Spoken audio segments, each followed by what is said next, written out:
이반 페리시치의 국적은 크로아티아이며 양계장집 아들로 태어나 돈 걱정 없이 유년 시절을 보냈다고 한다. 그래서인지 별명은 암탈기라고 한다. 현재 영국 토트넘 호스퍼 FC 소속 축구 선수이다. 키 186cm, 체중 80kg이고 양발을 모두 쓸 수 있고 윙어 윙백을 맡고 있다.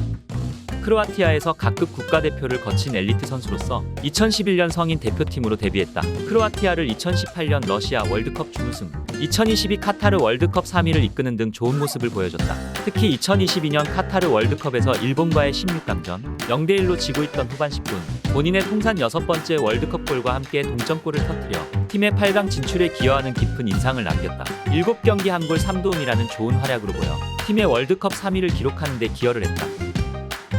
편차를 못 느낄 정도로 양발을 자유자재로 사용하는 것이 큰 장점이다. 그로 인해 필드 좌우 모두 뛸 수 있다. 다만 좌우에서 플레이 스타일이 조금씩 다른데 우측에 배치되었을 때는 수비형 윙어, 좌측에 배치되었을 때는 공격 포인트 생산력과 전반적인 공격 가담이 크게 늘어나는 모습이 보인다. 그리고 페리시치의 높은 공간 이해도와 엄청난 활동량은 그의 큰 장점 중 하나로 꼽힌다. 준수한 킥력을 바탕으로 사이드에서 올리는 크로스나 슈팅 능력이 좋은 편이나 전체적으로 볼을 지녔을 때 정교한 선수는 아니라고 평가받는다. 테크닉이 정교하지 못해 템포를 자주 끊어버려 문제가 발생한다고 한다.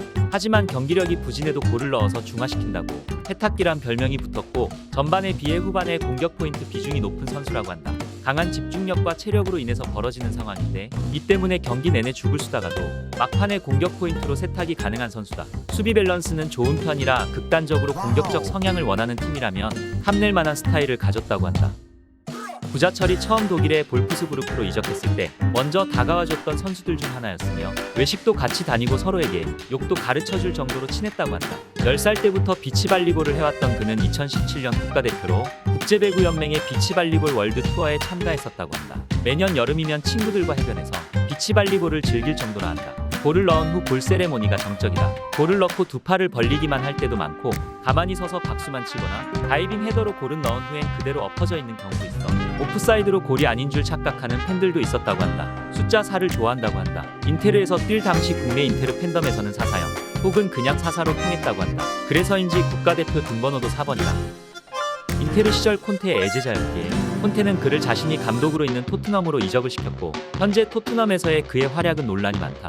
특히 손흥민과의 연계 플레이가 원활하지 않다. 공격을 해야 하는 왼쪽 윙어를 맡고 있는 손흥민, 수비를 해야 하는 포지션인 왼쪽 윙백을 페리시치가 맡고 있는데 그들의 불협화음으로 손흥민의 부진과 팀의 패배에 한몫을 하고 있다. 빠른 스피드를 이용해 상대의 뒷공간으로 침투하는 것을 잘하는 손흥민에게는 같은 측면에서 뒤편에 위치한 윙백이 지원 패스를 알맞게 보내줘야 하는데 같은 윙어 출신이었던 페리시치는 패스보다는 수비를 앞에 두고 1대1 돌파를 선호하는 윙백이라고 한다. 공격수인 손흥민에게 공 패스를 주기보다는 본인이 직접 공을 몰고 올라가기에 두 사람의 동선이 겹칠 수밖에 없다는 것이다. 빠른 스피드를 이용해 치고 나가야 하는 공격수에게 공이 안 가고 다시 공을 뺏겨 수비로 전환해야 할 때 어쩔 수 없이 페리시치보다 빠른 손흥민이 먼저 수비로 들어가며 체력은 물론 경기 성격에서의 비효율도 크게 달하고 있다. 이런 것으로 인해 월드컵과 리그 경기를 쉬지 않고 폭사하며 뛰던 전년도 득점왕이었던 손흥민에게는 부진이라는 프레임이 씌워지고 있다. 손흥민이 30이 넘은 나이라 에이징 커브가 온 것이란 말을 하기에는 바로 직전인 전년도 득점왕이었고 스피드도 줄지 않았기에 언론과 전문가들은 페리시치를 동선이 겹치지 않는 다른 포지션으로 바꾸거나 다른 선수로 교체해야 한다는 의견이 지배적이라고 한다. 하지만 인테르에서도 같은 방법으로 재미를 봤던 콘테는 그의 고집스런 축구 철학에 맞는 페리시치를 바꿀 생각이 없어 보인다고 한다. 현재 토트넘은 감독인 콘테가 병치료 중이라 감독 자리가 공석이고 또 감독 교체설까지 나오고 있는 마당에 그의 입지가 어떻게 될지 귀추가 주목되고 있는 상황이다. 부디 욕심부리지 말고 공격수 손흥민에게 원활한 연계 패스를 잘해줘서 좋은 성적을 내길 기대해본다.